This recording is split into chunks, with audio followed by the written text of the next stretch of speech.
Let's get into it. You're a Formula One driver, good enough to be on the grid with the 20 best in the world, but not good enough for anyone to know your name unless they're an obsessive fan. You race for a midfield team. Not Ferrari, not Mercedes, not Red Bull. One of those outfits running on $150 million a year, which sounds impressive until you realize the big teams spend double that and field cars from another dimension, while yours barely scrapes points. You're 28, 4 seasons in F1. Your best result is a 5th place at Spa in the wet 2 years ago. Since then, nothing. Positions between 8th and 12th, week after week, race after race. Just enough to keep your seat. Not enough for anyone to mention your name when they talk about the future of this sport. Your contract expires in December. It's June. The team hasn't said a word about renewal. Your manager isn't getting calls.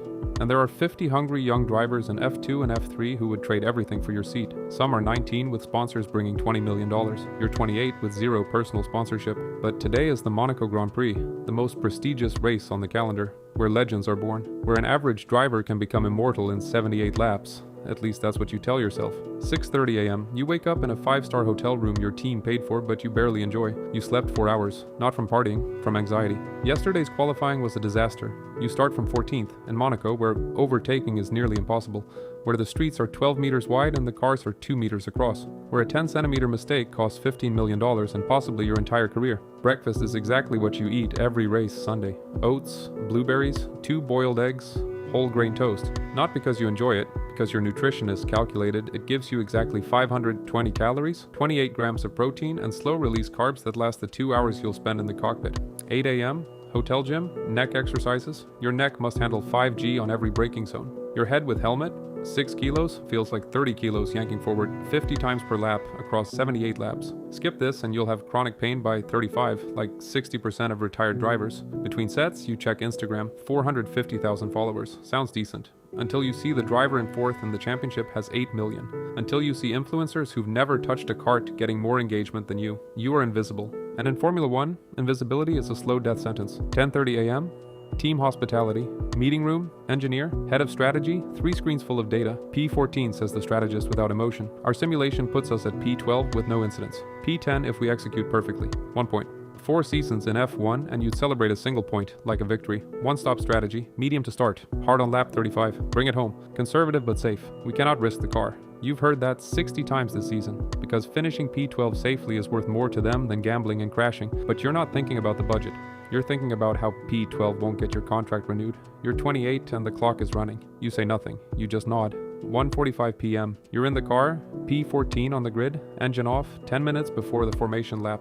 200,000 people in the grandstands, balconies, yachts, millions on television, but you're alone inside your carbon fiber shell.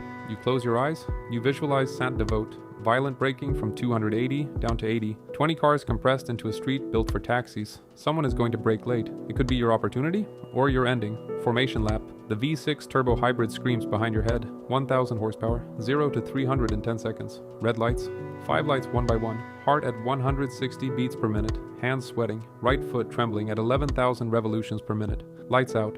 Lap 1. 2 cars collide at Saint-Devote. Safety car. Every plan gone. But in the chaos you gain 2 positions. Your P12, lap 5, restart. 280 through the tunnel. 130 decibels through the helmet.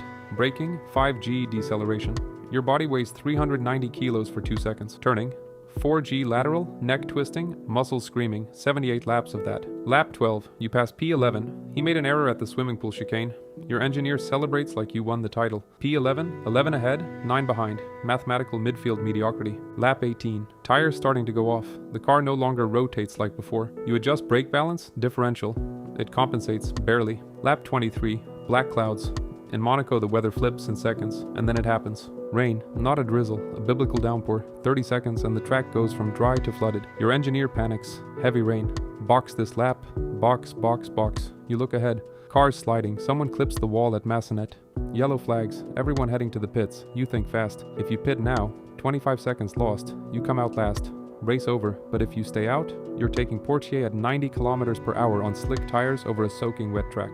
One wrong input and you're buried in the Armco barrier. The clouds are black to your left. But to your right, over the sea, blue sky. The rain is coming from the west. It could stop in 5 minutes, or destroy the next 20 laps. Your engineer screams, "Come in now, too dangerous." Your team principal cuts in, "Get in the pits. Do not risk the car." That is an order. Your brain runs the numbers. If the rain stops in 5 laps and you stayed out, everyone else is in the pits. You'll have a 40-second gap. Top 5, maybe the podium, but if the rain continues, wall. Last place, out of the race, and your F1 career probably ends today. Negative. Your voice shakes, but it's steady. "I'm staying out." 5 seconds of silence on the radio that feel like a lifetime. "Understood," says your engineer. His tone says you just signed your own death warrant. You drive past the pit entrance. Mercedes, Red Bull, Ferrari, McLaren, all of them pitting. You are the only one staying out on slicks in a monsoon. Lap 24. Hell. Aquaplaning on the straight. The car floats over standing water. Zero grip.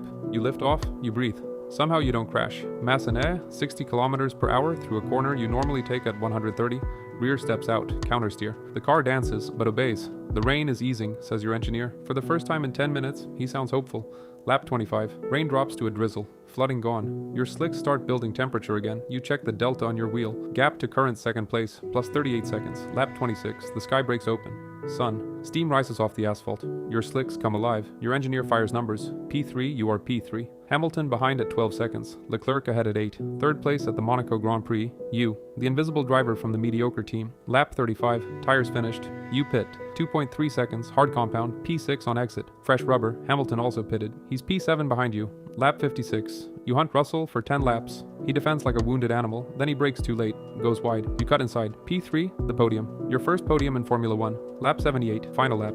Saint-Devote, Massenet, Casino, Portier, Tunnel, checkered flag. P3, the Monaco podium is yours. You climb out of the car, legs give way. 2 mechanics catch you, helmet off, fresh air hits your face. Your team is screaming, some crying. First podium in 3 years. Your team principal and the one who ordered you in on lap 23 pulls you into a bear hug. Press room. How do you feel? Why didn't you pit? Generic answers. But inside, I gambled my entire career on a 2-second decision. I could have ended up in the wall, but I didn't. And now every single one of you knows my name. Podium, anthem, champagne. 200,000 people screaming. Not just for Hamilton, not just for Leclerc. For you too. You get back to the hotel at 11. Alone. You look at your hands. They're shaking, not from excitement. From fear you never showed anyone. Because when you said negative on lap 23, you weren't confident. You were gambling. Russian roulette with your career. You won this time. But how many times can you win before the luck runs out? Lights off, silence. Today you stopped being invisible. But the price was betting everything on a 2-second call at 280 kilometers per hour in the pouring rain. And now that everyone knows your name, they'll expect you to do it again. Every single race. Until one day the luck isn't there. And the wall is waiting instead of the podium. You're 28. Contract renewed. Famous, but for the first time you understand why 40% of F1 drivers suffer from anxiety, why some can't sleep, why others quit early, because to become memorable, you had to risk everything, and now you'll have to keep doing it. Every single race. That's all for today. If you want more POVs of extreme professions where everything is decided in seconds, subscribe. Next week, another POV. See you there.